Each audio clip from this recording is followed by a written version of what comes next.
الحمد لله رب العالمين والعاقبة للمتقين ولا عدوان إلا على الظالمين والصلاة والسلام على سيدنا محمد خاتم الأنبياء والمرسلين صلى الله عليه وعلى آله وأصحابه أجمعين وعلى من تبعهم من المسلمين إلى يوم الدين أما بعد chers frères et sœurs, assalamu alaikum wa rahmatullahi ta'ala wa barakatuh. Bismillah wa salatu wa salam ala rasulillah. Moussa alayhi salam a vécu dans le château de Pharaon avec Assia, la femme de Pharaon, pendant un bon bout de temps.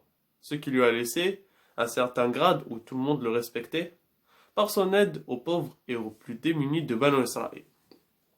Et quand Moussa alayhi salam a grandi, et quand il a eu 40 ans, un jour il est rentré dans la ville et il n'y avait personne. Et il vit au loin deux personnes se bagarrant, l'un de Banu Israël et l'autre un de leurs ennemis. Alors celui de l'homme de Banu Israël va appeler à l'aide et va demander à Moussa alayhi salam de l'aider. Alors Moussa viendra et frappa leur ennemi qui meurt directement.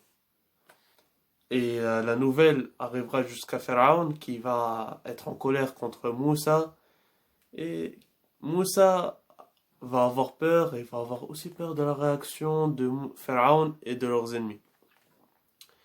Et puis après un bon bout de temps, Moussa alayhi salam va passer de nouveau devant l'homme de Banu Israël qui était la cause de la mort de leur ennemi la veille. Il passa devant lui et il était encore en train de se bagarrer contre un autre. Et il appela encore à l'aide à nouveau à Moussa alayhi salam. Alors l'ennemi, il entendit que Moussa va venir, il a eu peur et il dira à Moussa: Oh Moussa, veux-tu me tuer comme tu as tué une âme la veille? Alors Moussa alayhi salam dira à l'homme de Banu Israël: Tu es certes un provocateur déclaré.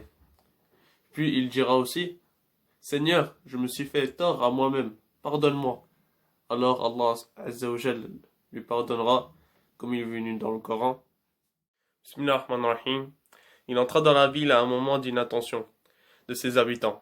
Il y trouva deux hommes qui se battaient, l'un de ses partisans et l'autre de ses adversaires. L'homme de son parti l'appela au secours contre son ennemi. Moïse lui donna un coup de poing qui l'acheva. Moïse dit: Cela est l'œuvre du diable. C'est vraiment un ennemi, un égareur évident. Il dit: Seigneur, je me suis fait du tort à moi-même, pardonne-moi. Et il lui pardonna. C'est lui, vraiment, le pardonneur, le miséricordieux. Il dit: Seigneur, grâce au bienfait dont tu m'as comblé, jamais je me soutiendrai les criminels. Le lendemain matin, il se trouva en ville, craintif et regardant autour de lui, quand voilà que celui qui avait demandé son secours la veille l'appela. À grands cris, Moïse lui dit: Tu es certes un provocateur déclaré. Quand il voulut porter un coup à leur ennemi commun, il dit: Oh Moïse, veux-tu me tuer comme tu as tué un homme hier? Tu ne veux être qu'un tyran sur terre et tu ne veux pas être parmi les bienfaiteurs. Sadaqallahu al-Azim. C'est la fin de la vidéo, Inch'Allah. Dans la prochaine vidéo, nous allons continuer l'histoire de Moussa alayhi salam. Allahumma adina wa adi bina wa jalna zaban liman ihtada. Wa sallallahu wa sallim ala sayyidina Muhammadin wa ala alihi wa ashabihi ajma'in. Wa akhir da'wana alhamdulillahi rabbil alamin.